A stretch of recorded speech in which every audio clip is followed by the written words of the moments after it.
nagpapasalamat din ako sa Diyos na hindi si Era yung kasi akala ko siya na yung na-aksidente. Kaya ako tumakbo dito. Hindi ko kasi siya mahanap.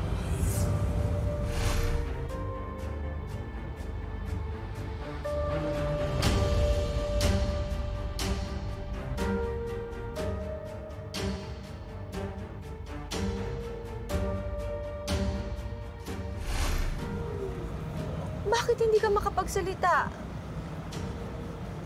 May gusto ka bang sabihin? May kailangan po kayong malaman. Nakita ko po yung anak ko eh. Ha? Nakita mo si Era? Asan siya? Kanina ko pa nga siya hinahanap eh. Nagmamadali po siyang sumakay sa kotse niya eh. Siya po yung nakasagasa dun sa matanda. Ha?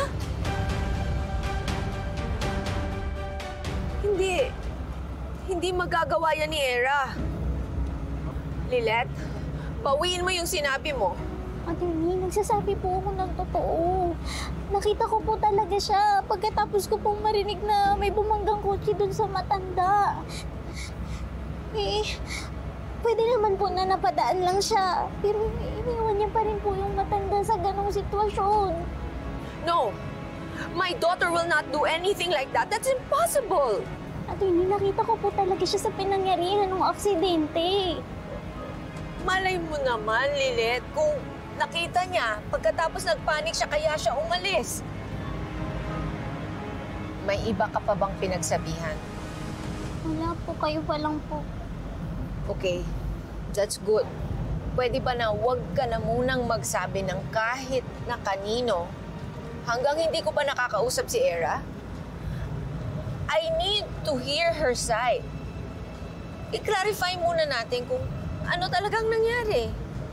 Pero attorney, di ba po kailangan na mag-report ako agad para mas maimbestigahan tapos mapatunayan kung may pananagutan ba si Era o wala?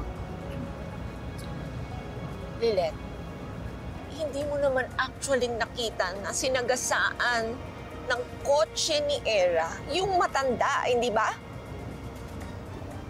Pero wala na pong ibang sasakyan dun eh. Sasakyan lang po talaga ni Era. Malay mo naman kung nagpanik lang siya. Nakita niya yung nangyari. Tapos, nataranta siya, umalis siya. Wala po talagang ibang sasakyan dun ng mga oras na yun. Kotse lang po talaga niya. Hindi ko naman kukonsintihin kung talagang anak ko ang gumawa nun. Pero pagbigyan mo ko, Lilet, hayaan mo na munang makausap ko si Era bago ka magsabi sa kahit na kanino. Pwede ba? Let me investigate first. Nakikiusap ako sa'yo. Pagbigyan mo naman ako.